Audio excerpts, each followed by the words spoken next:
Жаш ыктыярчы Луиза Алмазбек кыздын айтымында 200дөн ашуун китеп өлкө аймагындагы ар кайсы региондогу ыктыярчылардын жана чет өлкөдө окуп иштеп жүргөн мекендештеринин жардамы менен чогултулган. Ыктыярчылар китеп окуган адам өзгөрөт деген максатта бул иш-чараны уюштурушкан. Китеп окуган адам өзгөрөт. Өнүккөн өлкөлөрдө түрмөлөр жоюлуп баратат. Эмне үчүн жоюлуп баратат? Себеби алар китеп окуп, илим билим алып, алардын материалдык дүйнөсүн эмес, алар руханий дүйнөсүн толтургандыктан адам көп кылмышка барбайт. Ошондуктан идея бизден чыкты, жалпы командадан. Демилгечилердин жардамы менен топтолгон китептердин басымдуу бөлүгү көркөм адабий, инсанды шыктандыруучу жана тарыхый багыттагы жаңы китептер экенин Жумадин Кадыров айтат. Китептер мазмуну боюнча ар түрдүү, көбүнчө дүйнөлүк адабият, көркөм адабият, классикалык эмгектер жана шыктандыруучу китептер бар. Жалаң көбүнчө жаңы китептер, абдан пайдалуу китептер. Номер 2 аялдар колониясынын тарбия иштери боюнча жетекчинин орун басары Фархат Тойтуковдун айтымында мекемедеги китепканада жалпы 3000ге жакын китеп бар. Бирок жаңы китептердин саны жок эсе. Биздин өзүбүздүн китепкана дагы бар бул мекемебиздин ичинде.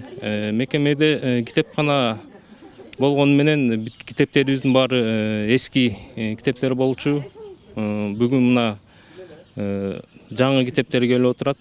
Эми ушул китептер ойлойм ушу биздин соттолгондорубузга кандайдыр бир деңгээлде тарбиялык мааниде ушу дүйнөсүнүн жан азыгын толтурат деген ишеничтемин.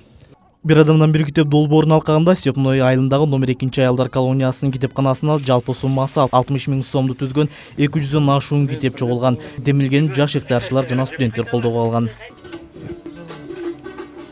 Китеп сүйүүчүлөрдүн күнүнө арналган бул майрам 2012 жылдын дал ушул күнүнөн тарта белгиленип келет. Майрамды белгилөө демилгеси АКШдагы балдар китептери боюнча сайттын негиздөөчүсү Эмми Бродмурт аттуу айымга таандык. Анын уулдарынын бири ага эмне үчүн адамдар бири-бирине китеп белги кыла турган майрам жок деп сураганда, апасы бул идеяны көтөрүп чыгып, коомчулукка сунуштап, дүйнө эле аны колдогон. Бул күн балдардын китепке болгон жеткиликтүүлүгүн жогорулатууга жана алардын окууга болгон сүйүүсүн арттырууга багытталган ыктыярчылык демилге. Бүгүнкү күндө эл аралык китеп тартуулоо күнү Франция, Украина, Түштүк Африка, Япония, Нигерия, АКШ, Улуу Британия жана Малайзия, Кыргызстан жана башка 44төн ашык өлкөдө белгиленет.